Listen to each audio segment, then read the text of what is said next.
So this question is for class 9th maths. तो इसमें कहा गया है ABCD is a parallelogram. तो हमने parallelogram ऐसे ड्रॉ किया.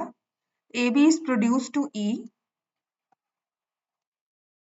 So A, B, C, D, and AB is produced to point E. Let me say this is point E, so that BE, the produced portion BE is equal to AB. Now prove that ED, तो मतलब इस E और D को हमने join करना है. ED bisects BC, तो मैंने इस पॉइंट को F लिखा. तो बेसिकली आपको प्रूव करना है BF is equal to CF. This is to prove, right? To prove F is the midpoint of BC. F is the midpoint of BC. तो इस क्वेश्चन में क्या करेंगे, बिकॉज हमें दिया हुआ है BE equals to AB, तो मैं इसका प्रूफ तो स्टार्ट करूंगी. तो सबसे पहले I will say in triangle ADE, हम ट्रायंगल लेंगे ADE, क्योंकि मुझे दिया हुआ है EB AB is equal to BE और B is the midpoint of AE, and I can also say that BF is parallel to AD because parts of parallel lines.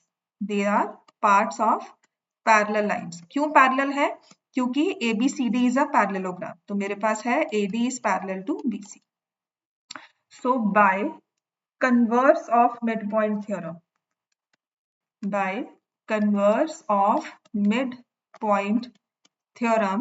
I will have F is the midpoint of DE. जो F है वो mid point है D का, तो जिससे मेरे पास आ गया DF is equal to EF. ये हमने रिजल्ट प्रूव कर लिया. अब इसके बाद नेक्स्ट हमें क्या करना है, इन ट्रायंगल मैं ले रही हूँ CFD एंड ट्रायंगल BFE. इन दो ट्रायंगल्स को हम लेंगे, ठीक है. तो एक तो देखो मेरे पास ये वर्टिकली ऑपोजिट एंगल्स है, ये मैं ऑलरेडी प्रूव कर चुकी हूँ, proved above कि that DF equals to CE and these two angles are equal. इनका रीजन क्या होगा, CD is parallel to AE produced, क्योंकि AB को पैरेलल है तो AE produced को भी होगा. So they form alternate interior angles. तो मैं ट्रायंगल्स को कॉन्ग्रुएंट करने की कोशिश यहाँ पर कर रही हूँ, तो ट्रायंगल्स कॉन्ग्रुएंट हो जाएंगे.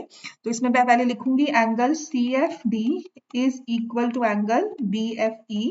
They are vertically opposite angles. फिर मैं लिखूंगी that DF is equal to EF. This is proved above. और फिर हम यहाँ पर एक रीजनिंग देंगे कि we know CD is parallel to AE and BC is transversal. Therefore, angle DCF is equal to angle EBF. Right? EBF, क्योंकि ये हो गए alternate interior angles. तो यहाँ पर I'll write angle DCF is equal to angle EBF और यहाँ पर भी हम लिख देंगे proved above. ठीक है, आप साइड रीजनिंग भी दे सकते हो. Therefore, triangle CFD is congruent to triangle BFE and the rule will be two angles and any one side AAS. ठीक है, और इसके बाद फर्दर यहाँ से इसके बाद मेरे पास आ जाएगा CF is equal to BF, CF equals to BF, वो होगा CPCT, और hence we have proved that F is the midpoint of BC या ED bisects BC. तो आप लिख दोगे hence F is the midpoint of BC और ED bisects BC. तो ये हमारा आ गया hence proved. पहले आपने midpoint theorem लगाई to get DF equal to EF, उसके बाद ये दो ट्राइंगल्स लेकर इनको कॉन्ग्रुएंट कर दिया, जिससे हमारे पास ये दो लाइन सेगमेंट्स BF और CF इक्वल आ गया, F मिड पॉइंट हो गया और DE बाइसेक्ट्स BC हो गया.